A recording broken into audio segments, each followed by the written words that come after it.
so pleased to be here, and I wouldn't want to be anyplace else tonight but here.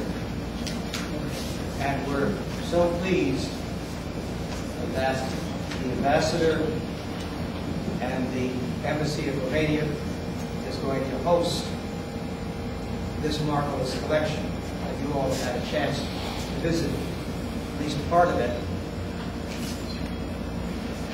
This is a self-portrait of the artist, Nikolai Gepin, born in Ukraine, which was part of the Soviet Union. And he spent 9 years, which is why he looks like that. The Gulag collection is a unique collection of 50 paintings because of the space challenges. We only have about 20-some here at the embassy, but there are 50 also of the Gulag, the forced labor system, by Nikolai Gepin. As I say, he spent 8 years in Siberia as a political prisoner, and then remarkably worked for 40 years in secret, telling nobody that he was painting these paintings. Not even his wife. He would go out at night to his little studio in the back and work on these paintings from memory, try to capture life and death.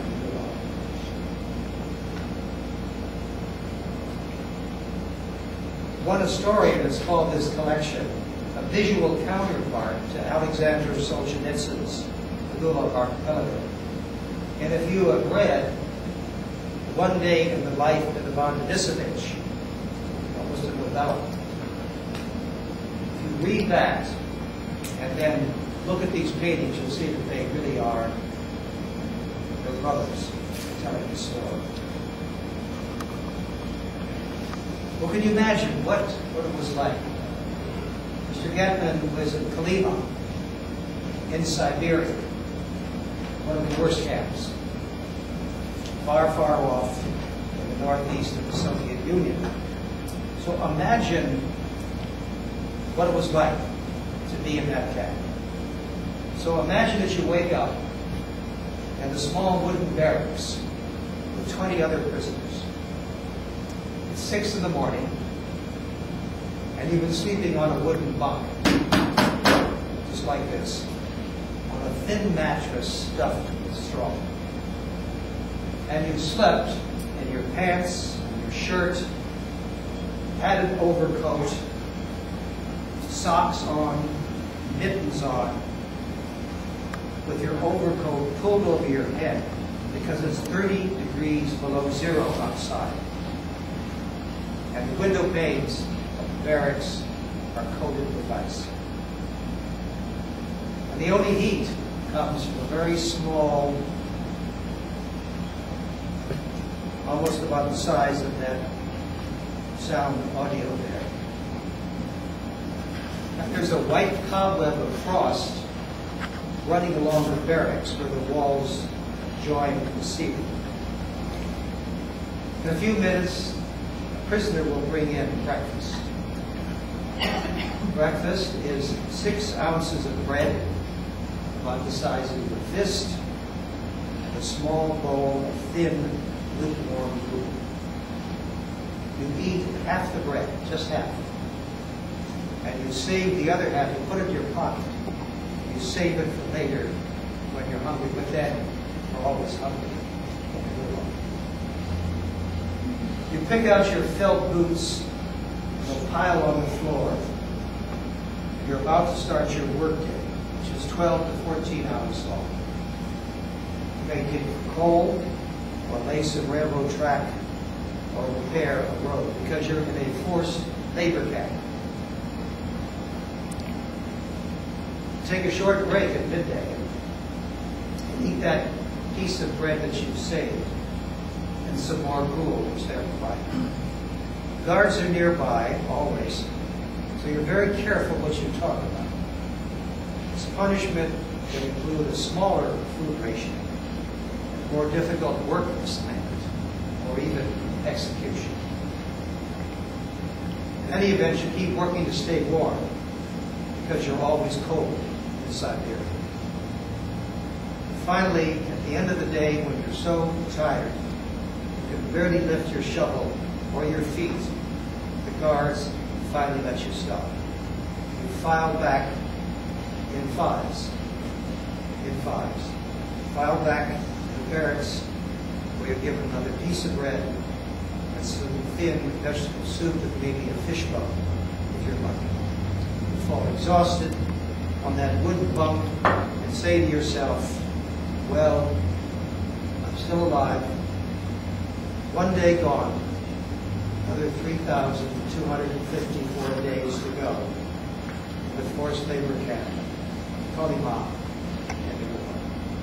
Now, this was the life of the political prisoner Nikolai Getman from 1945 to 1953. And what was his crime? He was a professional artist. He had served in the Red Army with distinction during World War II. Came out of the Army, visiting with friends of his who were also artists. And one of them, is sort of a little joke, scribbled a little satirical picture, sketch of Stalin on a piece of cigarette paper. He laughed, but one of the people there was an informant. He told the KGB, Nikolai Getman and everybody else there were sentenced to 10 years in Gulag. Under Article 58 of the Soviet Criminal Code, for being an enemy of the people and for slandering the leader of the Soviet Union, an estimated 14 million people were sent to the forced labor camps over the decades. At least 1/3 died.